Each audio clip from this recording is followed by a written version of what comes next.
사도행전 21장 10절로 10절에서 13절로 함께 받들어 읽도록 하겠습니다. 사도행전 21장 10절에서 13절입니다. 다 찾으셨죠?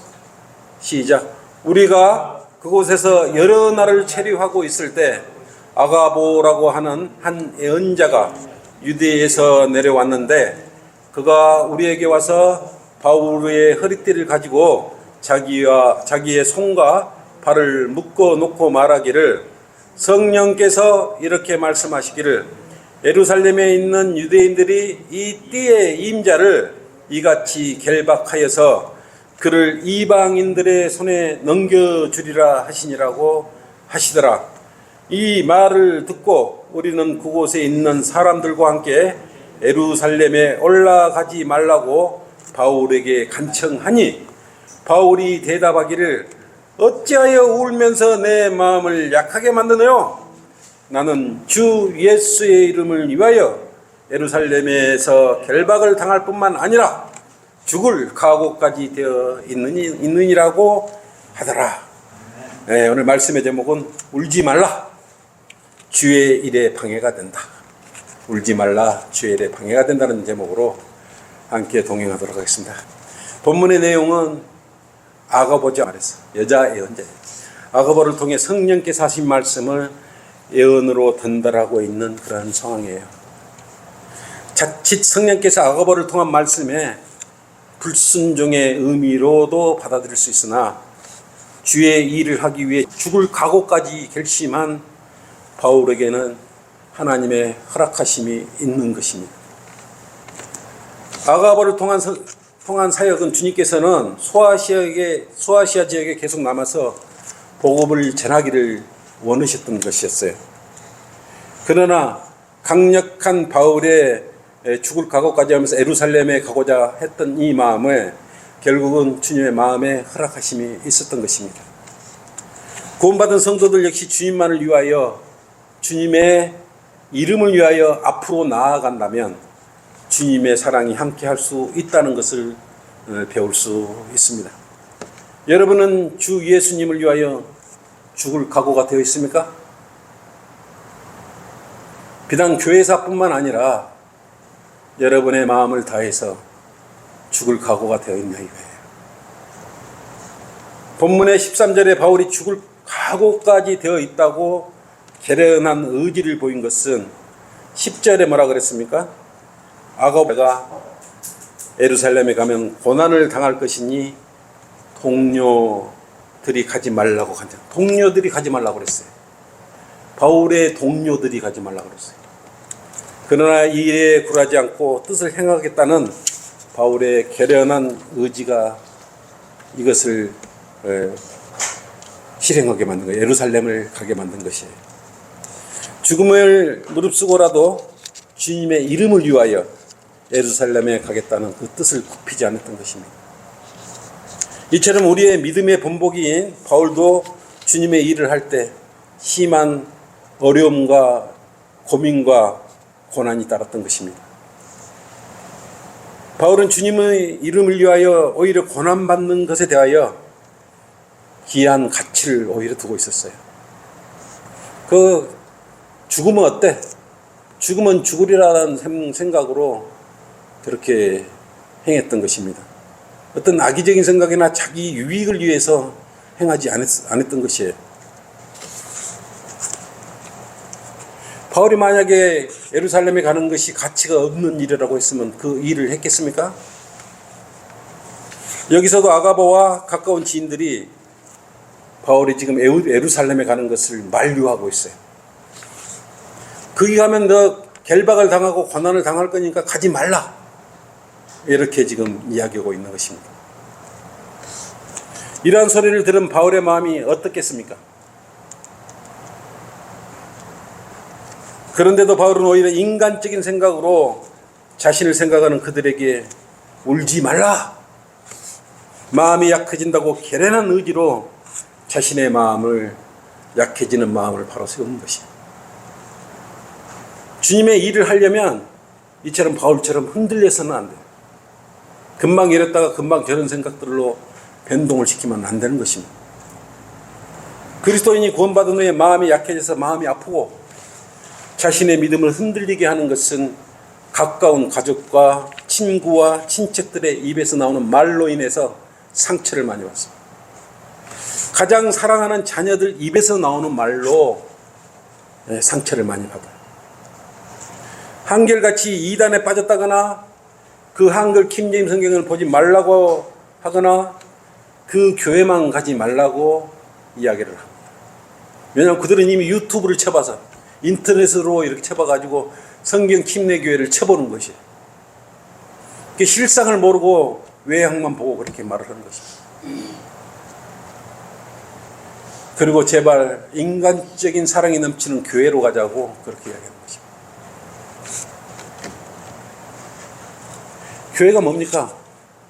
성별된 것이요. 세상으로부터 불러냄을 받는 그런 무리들이요. 여러분은 세상으로부터 불러냄을 받은 무리들입니다. 그래서 몸된 교회라는 사실을 잊으면 안 돼요. 그래서 이러한 가족 구성원과 함께 생활하는 그리스도의 마음은 가슴이 저리고 또 여러분들은 구원받지 않는 자녀나 가족들을 위해서 다 기도하고 있지 않습니까? 얼마나 마음을 졸이고 있겠습니까? 오늘 이 순간 여러분을 불러버리면 주님께서 사랑하는 가족과 친척들과 자식들이 여기에 남아있다면 어떻게 되겠습니까?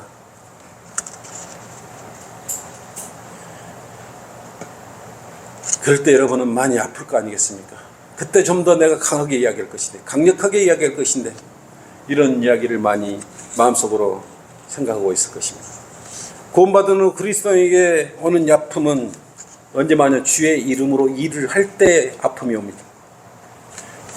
겉으로는 괜찮은 척 보지만 마음속은 지난날의 해안과 육신의 정욕과 영적 전쟁으로 오는 심한 그런 갈등이 내재해 있기 때문에 그렇습니다.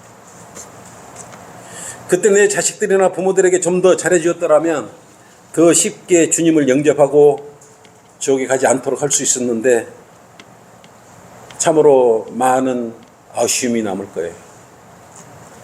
여러분도 마찬가지겠지만 구원받기 전의 삶은 정신병자처럼 자신도 모르게 이끌려 마치 누구에게 죄를 짓도록 조종당하며 살아온 그러한 생활이었다고 여러분 생각할 것입니다.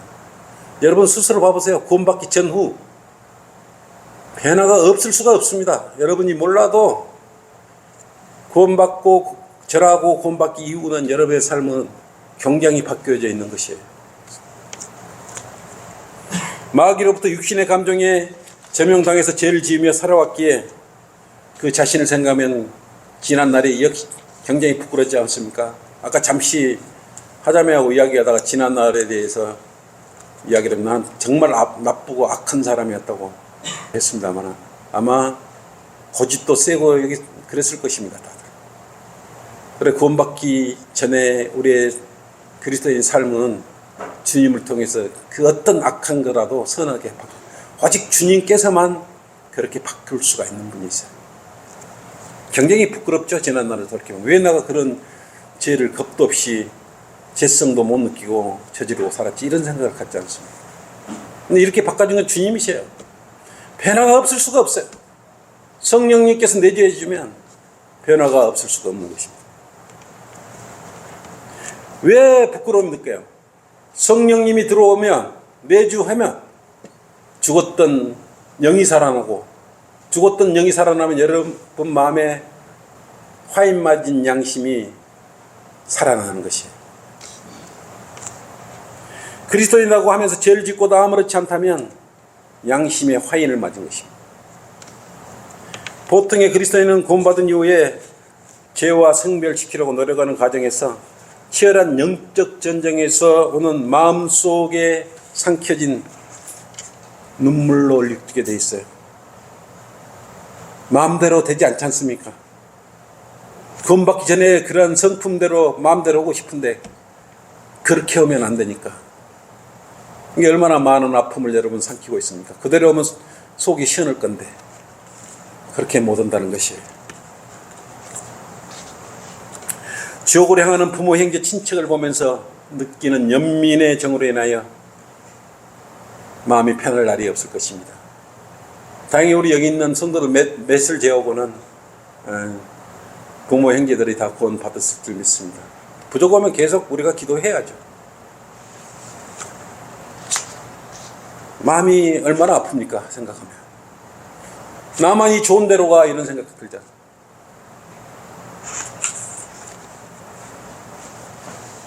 그래서 아무 교회나 아무 성경이나 들고 다니면 안 되고 아무 교회나 가면 안 되는 것이. 약해지지 않고 바른 믿음을 지키고 있는 여러분도 대단한 것이에요, 지금. 여러분 스스로는 모르지만 주님을 위해서 굉장히 큰 일을 하고 있어요. 이 자리를 지키는 이 자체가 여러분은 주님께 큰 일을 하고 있는 것이에요. 여러분 믿음을 내 보이는 것 아니겠습니까? 이유 필요 없이 어찌 되었든 바른 말씀 성경대로 믿는 지역교회 안에 이 자리에 있다는 것이 그걸 증명하고 있는 것이.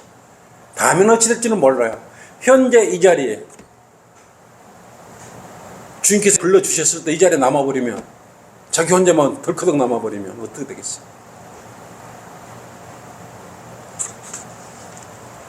여러분 이 자리에 있는 것은 변질되지 않는 믿음, 누룩 없는 교리의 믿음은 오직 예수 그리스도의 이름을 통하여 오는 가장 가치 있는 일을 하고 있는 것이. 여러분 이 자리에 앉아 있는 것이 가치 있는 일을 하고 있는 것입니다.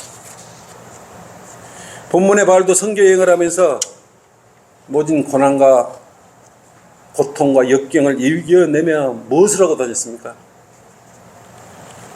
복음 전파를 하며 하나님의 일을 하고 다녔어요.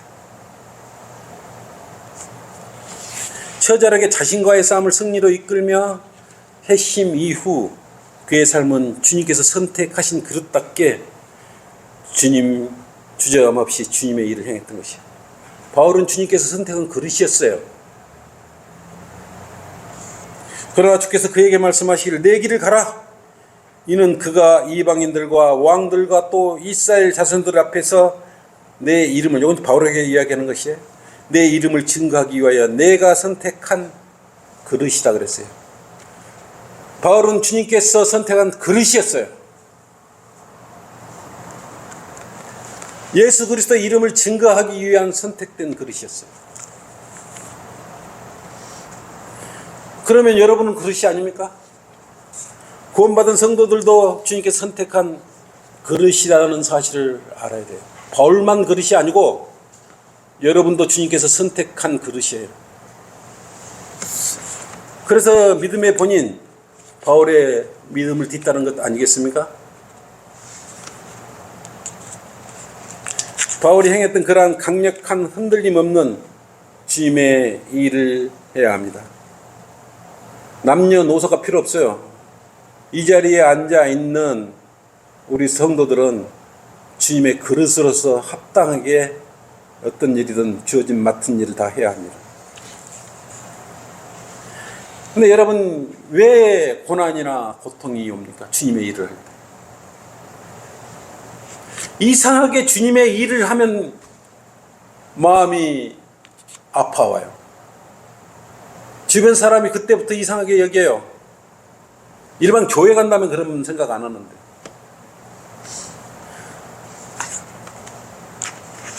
누군가는 분명히 대적하는 세력이 그 뒤에 있지 않겠어요?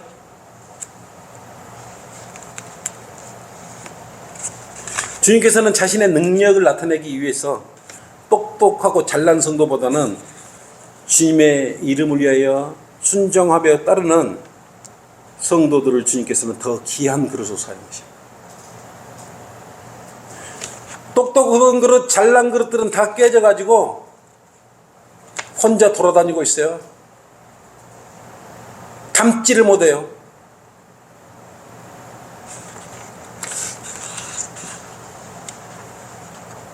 주님께서는 모세가 말을 잘해서 사용했습니까? 말을 못한다는 게 아론을 줬지 않습니까? 바울이 말을 잘했습니까? 바울도 말을 잘하는 그런 우리 믿음의 선진이 아니었어요. 그러면 이스라엘이 크기 때문에 선택받았습니까? 여러분이 능력이 대단하고 뛰어났기 때문에 주님께서 선택하신 것이에요?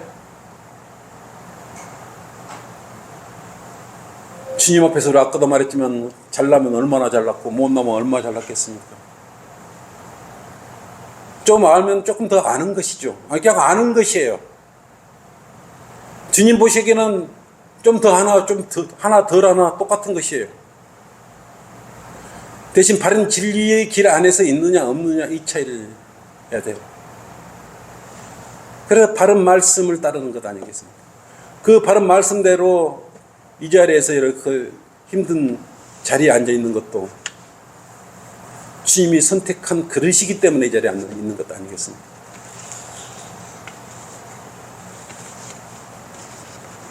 나태한 그리스도인이나 인간적으로 주님의 일을 하려는 육신적인 그리스도인은 주님께서 들어 사용하지 않는 그릇이에요. 첫째, 주의 일을 하는 성도는 주의 일을 멈추면 안 됩니다. 주님의 일 한번 진행하려면 계속 이어져야 돼요. 첫째, 구원받은 성도는 계속해서 성경과 가까이 지내야 합니다. 자전거를 배우는 사람을 자전거 뒤에 잡고 가다가 놓게 되면 조금 가다가 쓰러져 버리고 맙니다. 완전히 배울 때까지는 뒤에서 잡아줘야 되죠. 중심을 잡을 때까지는 뒤에서 잡아줘야 되지 않습니까? 구원받은 성도를 바로 잡아주는 게 뭐예요? 바로 바른 말씀. 한글 김진 성경이에요. 여러분의 교리적으로 바로 설 때까지 늘상 말씀을 엮고 끼고 살아야 됩니다. 구원받은 성도를 잡아주는 것은 말씀 하나님께서 진리의 길로 인도해 주시기 때문에 그래요. 물은 흘려야 됩니다. 물이 흐르지 않고 고여 있으면 썩어버리고 정체돼 버리면 가물어 버리고 없어져 버려요. 계속 고여 있으면 또 어때요? 그 고인 물에 해충이 달라들거나 모기나 날파리들이 거기서 서식하게 되지 않겠어요? 자기 마음에 성경책을 읽지 않고 일주일 내내 있다가는 그냥 고여버리지 않습니까? 악한 생각이 그 마음 안에 들어와 있지 않겠습니까? 아침에 눈을 뜨면 벌떡 일어나 책상에 앉아 성경책을 읽거나 기도를 해야 되죠. 그런데 눈을 뜨고 일어날 생각은 안 하고 말똥말똥 쳐다보면서 여러 가지 잡생각을 하면서 침상에서 뒹군다면 나태한 생각과 안일한 마음이 자리를 잡게 되는 것입니다. 좀 더 졸자라고 하면서 기도를 드려야 하고 성경책을 읽어야 하는 그런 마음을 방해를 해버리는 것입니다. 자본 6장 10절로 그랬지 않습니까? 좀 더 자자, 좀 더 졸자. 손을 모으고 좀 더 자자 하면 아침의 시간을 그냥 허망하게 보내버리는 경우가 많습니다. 저도 그럴 때 있어요. 애는 아니에요. 저도 한 몇 분만 좀 더 있다가 기도하자 이런 생각 가질 때도 왜 없겠습니까? 특히 제가 수요기도 모임 마치고 내려가면 12시가 보통 넘습니다. 때로는 1시가 되기도 해요. 그럼 아침에 일어나면 아이고 5분만 더 자지 뭐 이런 생각 졸소 금방 2, 30분 지나가고 있습니다. 돌적이처럼 뒹굴면 편안한 것 같지만 금방 그 시간이 지나가면 아까워요. 어쨌든 그 자리에 머무는 건 좋지 않습니다. 새로운 거 말씀으로 채워내서 신선한 생수의 강이 흐르도록 여러분 해야 되지 않겠습니까? 생수의 강이 뭐예요? 성령 충만해야 생수의 강이 여러분에 흘러내릴 걸 알겠습니다. 바울과 일행이 잠시 머물고 있을 때 아가보의 예언이 있었어요. 머물고 있을 때 예언이 있었어요. 우리가 그곳에서 여러 날을 체류하고 있을 때, 머물고 있을 때 그 말이요. 아가보라고 하는 한 예언자가 유대에서 내려왔는데, 그래서 체류하고 머물고 있을 때 아가보라는 예언자가 내려왔던 것입니다.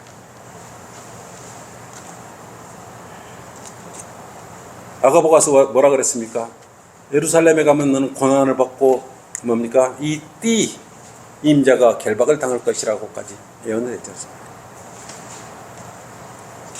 우리가 가정이라는 곳에 뿌리를 내리고 사는 그곳에도 혼자 사는 것이 아니었습니까? 가족 구성원으로 살아가는 것이.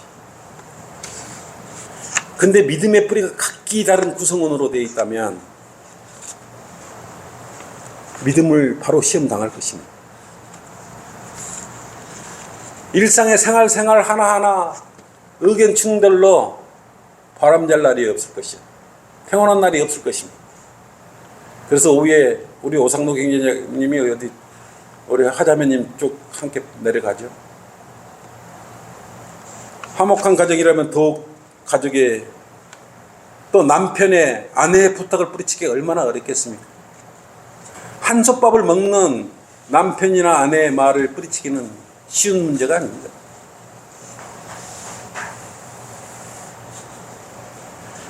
여보 오늘 교회 가지 말고 모처럼 야외에 가자.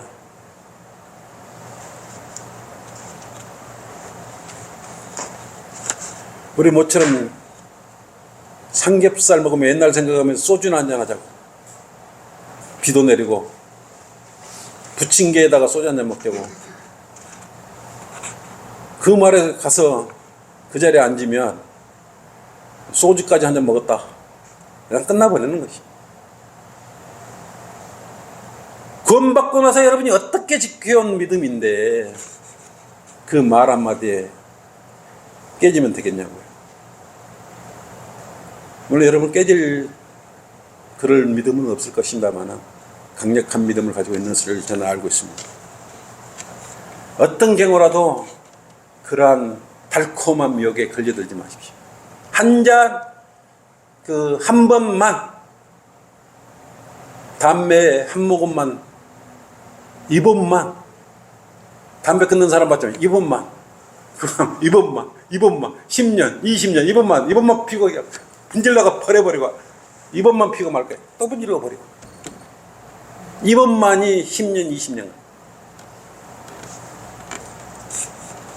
둘째, 밀려오는 두려움을 극복하고 이겨내라.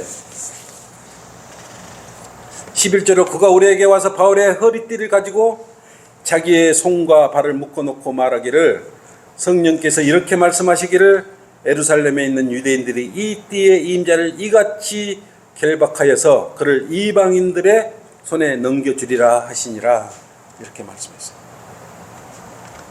얼마나 두렵고 고통. 그곳에 가면 결박을 당하고 고난을 당하고 이런 이야기를. 여러분 이런 이야기 듣고도 이겨낼 수 있겠습니까? 가족 중에 아내가 이러려고 나하고 결혼했냐고. 이러려면 나하고 왜 결혼했어? 가족들도 내팽개치고 왜 교회만 다니는 거야? 결국 어떻게 나옵니까? 나하고 이혼해 주는 게 좋겠어. 이렇게 여러분에게 들어온다면 이게 현실적인 이야기예요.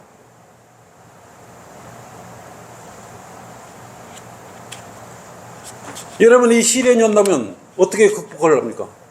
여러분 이번에 간증서에 여기 들어와 있죠? 이혼해 주라고. 둘 다. 한쪽엔 나는 신실한 믿음 때문에 너하고 같이 못 살게 이혼해 주라 그러고 아내는 자기를 못 이해하니까 이혼해 달라고 그러고.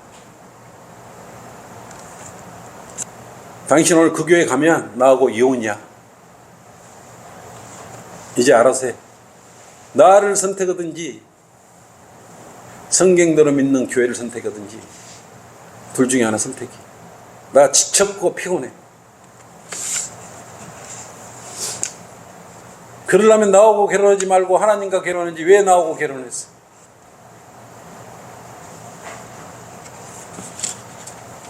이렇게 말해도 여러분들은 믿음을 지켜낼 수 있겠습니까?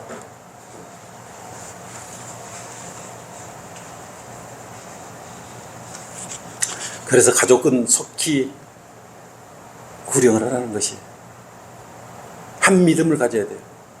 지금 나의 가장 가까운 지체도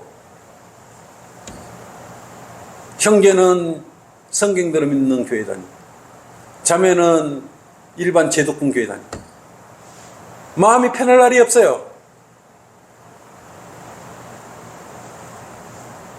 지금 엄연히 우리에게 일어나고 있는 현실인 것입니다.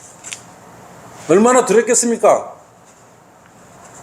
아내나 남편을 무시하면 밥상이나 생활이 힘들 것이고 적합한 진리는 타협을 할 수가 없습니다. 진리가 비진리하고 타협할 수 있습니까? 물과 기름 사이에요. 절대 섞어질 수 없습니다. 섞여지더라도 일정 시간 되면 도로 이렇게 분리가 돼버려요. 우리 원 형제도 그렇지 않습니까? 원 형제도 아내가 남편을 도저히 이해 못하고 결국 이혼하자고. 그럴 때사 아내가 다시 뒤돌아봤던 거예요. 남편이 믿는 교회가 어떤 교회냐? 나쁘지 않는 것 같고 해끼치지 않는 것 같고 바로 믿는 것 같고 단순간이 아니고 몇 년간 그랬지 않겠습니까? 얼마나 눈물 어린 기도를 많이 했겠습니까? 삼자 입장에서 그래서 마음 아팠겠네 이렇게 이야기하겠지만 당사자는 얼마나 아팠겠습니까? 그러면서 지켜오는 믿음이 성경대로 믿는 사람들의 믿음이에요. 왜? 진리이기 때문에. 여러분들은 그 간증을 읽었을 것입니다. 아내와 아이들이 울면서 주님의 일을 방해하거든 여러분은 주님의 일을 먼저 하렵니까? 아내와 아이들을 위한 일을 먼저 하렵니까?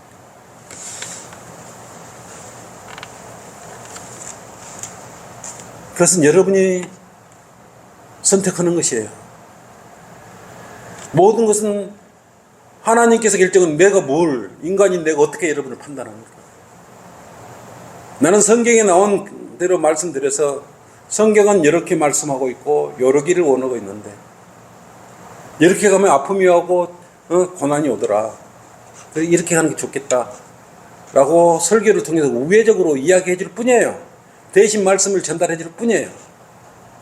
근데 하나님의 역사는 더 강력해서 더 강하게 역사를 하셔버려요. 셋째, 혼이 고달파 죽을 지경이라도 이겨내라 이거예요.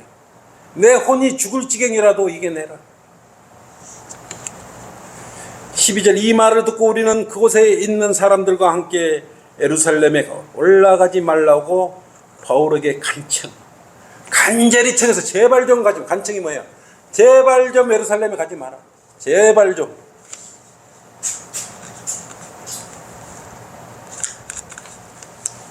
바울이 어떻게 했습니까? 예수님께서 바울이 가시체를 걷어 차는 것이 고통이었듯이 우리의 믿음을 가장 약화시키는 사람들이 주변에서 우리 믿음을 가장 아프게 하는 사람들이에요. 여러분 가시체가 뭡니까? 가시체 알아요? 가시체를 걷어서는 4개의 아픔이라 그랬어요. 가시가 달린 게 아니고요. 예?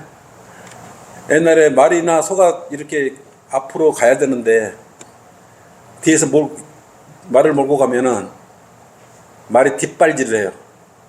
뒷발질을 잡고 헛발질을 하니까 이 막대기 끝에다가 쇠못이나 이걸 하나 이렇게 달아놓는 거예요. 뒷발질하면 자기가 자기 것 걷어차잖아요. 예?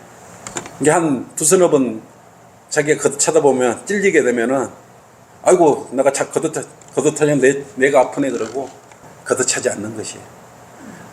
그래서 예수님께서는 가시체를 걷어차는 것이 내가 아픔이라고 해요. 바울이 아픔인 거예요.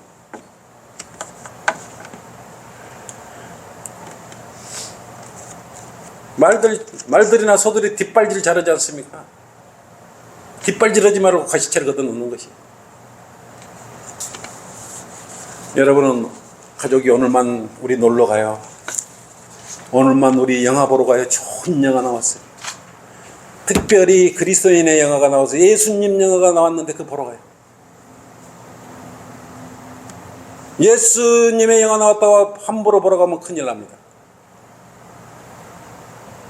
다른 조리로 무장된 영상물을 보고 나서 마음을 뺏겨버리면 여러분 큰일 나는 것이. 분별 능력을 가졌을 때 교제를 해도 돼요. 자기가 판단 능력도 안 되면서 이 유튜브에 이것도 보고 저것도 보고 그래갖고 어떻게 하자는 것이. 헛 지식만 높아가지고 판단력이 없어. 이것도 먹고 저것도 보고 그런 것이에요. 진리로 기초를 단단히 다져놓고 난 연후에 그것을 내가 판별해낼 수 있고 분별할 수 있는 능력이 갖췄을 때 이것저것 보는 것이에요. 안 그러면 어느 시점 되면 뭐가 진리인지를 안개 속에 헤매듯 헤매버리는 것입니다. 그래 아무나 유튜브 채널이라고 아무나 보는 게 아니에요.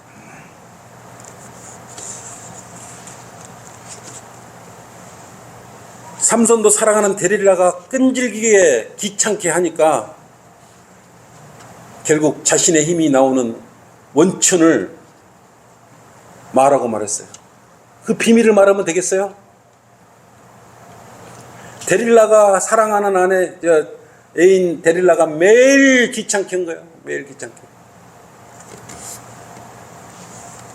재판 가기 16개월로 막 조르고 또 조르고 또 졸라요. 도대체 당신의 힘이 어디서 나오나 나한테 좀 가르쳐줘봐. 결국은 얼마나 졸라든 게 혼이 괴로워 죽을 지경이라 그러면서 어떻겠어요? 17절로 내 머리에 삭도를 대면 힘이 떠나간다고 그것을 이야기해버리지 않습니다. 결국은 삼손은 가장 사랑하는 데릴라로 인하여 필리스탄의 포로가 되어버리고 나중에 어떻게 눈알이 다 뽑히게 되지 않습니까? 이처럼 자신이 사랑하는 대상으로 주님의 일을 방해받기도 하는 것입니다.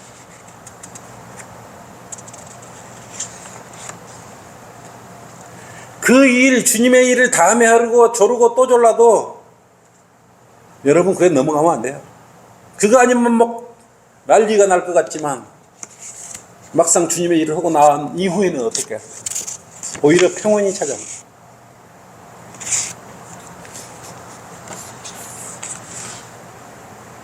바울처럼 주님의 일을 하기 위해서 결정을 했다면 어떤 바람이나 풍랑이 와도 움직이면 안 되죠. 결론입니다. 바울은 불같은 고난과 시련이 와서 자신이 고통당할 것을 알면서도 예루살렘에 가서 주님을 증거하고 복음을 전파하고자 했습니다. 주변에서는 어떤 일이 벌어지고 있습니까? 주님의 동료들과 아고보와 눈물로 하소연하면서 제발 그 예루살렘에 가지 말라고 지금 말리고 있어요. 제발 거기 가면 결박을 당하고 고통을 당하고 이방인들에게 넘겨질 거니까 가지 말라고. 바울은 여기에 개의했습니까? 개의치 않았습니다. 주의 일을 끝까지 옳은 일이라 결심한 대로 갔던 것이에요.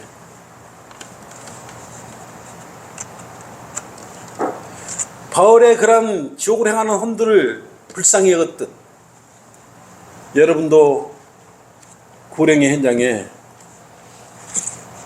바울의 본을 따라서 나가야 되는 것입니다. 이유가 필요 없습니다. 잠깐입니다. 진짜 잠깐이에요. 자신에게 닥쳐오는 여러 종류의 고난을 오히려 좋게 여기고 증거하고 주님의 이름으로 그들을 이겨오면 다소 부족한 우리지만 주님께서 인정해 주실 것이야. 너 믿음 인정해. 주님을 향한 열정과 주님의 이름을 위한 일을 결코 포기하지 마시고 자신을 연약하게 하려는 사람들을 데려 구령을 하십시오. 아내가 남편을 구령할 줄 어떻게 알겠으며 아내가 남편을 어떻게 구령할 줄 어떻게 알겠어요. 각자를 통해서 여러분의 가족 구성원들이 모두 주님께로 나와야 하는 것입니다. 여러분은 항상 같은 말을 하지만 셋째 하늘에 소망을 두고 사는 거예요. 먼 것 같지만 저는 이 설교 중에 주님께서 불러버렸으면 좋겠어요.